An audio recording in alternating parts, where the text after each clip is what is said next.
Hello and welcome back to Focus Atlanta. Again, I am your host, Keisha Lancelin. Thanks so much for continuing to watch. In this segment, we're going to talk a bit about after school programs. I'm here with Dr. Bianca Baldridge. My name is Bianca J. Baldridge. I'm an associate professor at Harvard University in the Graduate School of Education. I am a sociologist that studies community-based education and after-school organizations. Can you give us some basic background on after school programs in the US? Sure.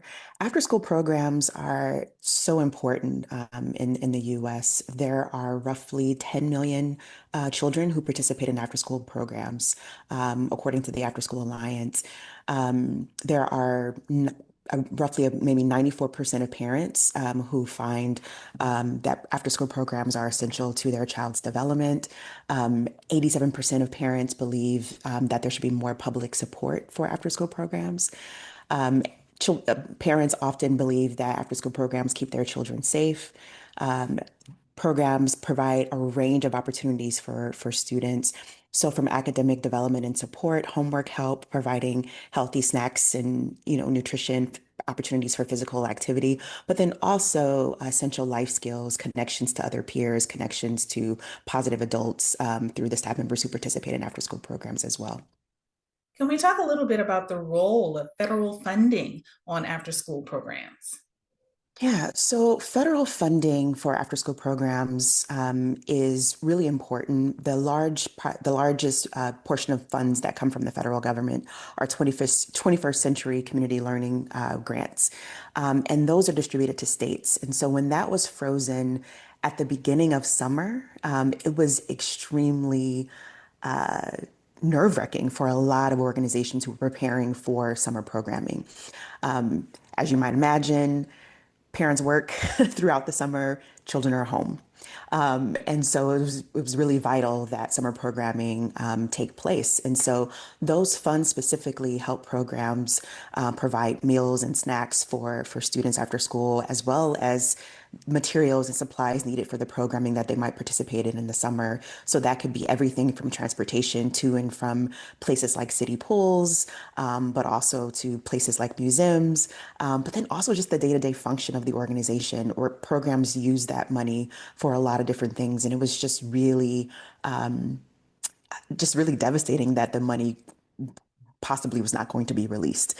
So when it was finally released, people, breathed a sigh of relief, knowing that they can continue with their summer programming, which is so crucial for students in summertime. Can you give us a little background about your research on inequities? When thinking about inequality for kids of color or students who are living in low income areas, it's important to even just sort of think about how we got after school programs in this nation. And so, in thinking about children not having anything to do after school became a source of panic for a lot of adults.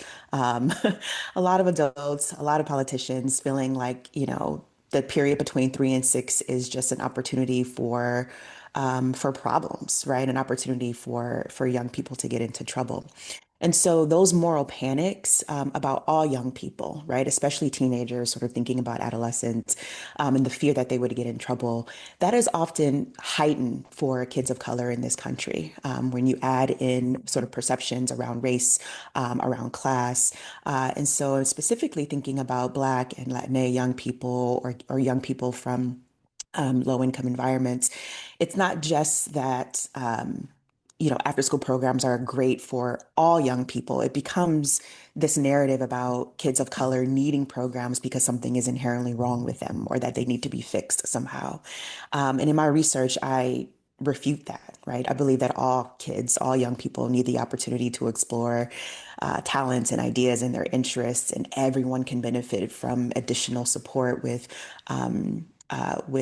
learning and academic engagement, but also just what it means to sort of be in the world and just explore who you are outside of school context. And so that's true for all young people. And, this narrative that after school programs are especially important for kids of color, while that might be true, it's true because there are failures in our school system, right? It's true because there's disinvestment, largely in communities of color, and in low income environments. And so that is the reason why after school programs are extremely important for kids of color and low income students, not because there's something inherently wrong with them. But if you're having trouble finding a program that works for your child, going to the After School Alliance website can be helpful. You can look by state to see what kinds of programs might be available. Thanks for watching this week's episode of Focus Atlanta. I hope to see you next Sunday here on CBS Atlanta.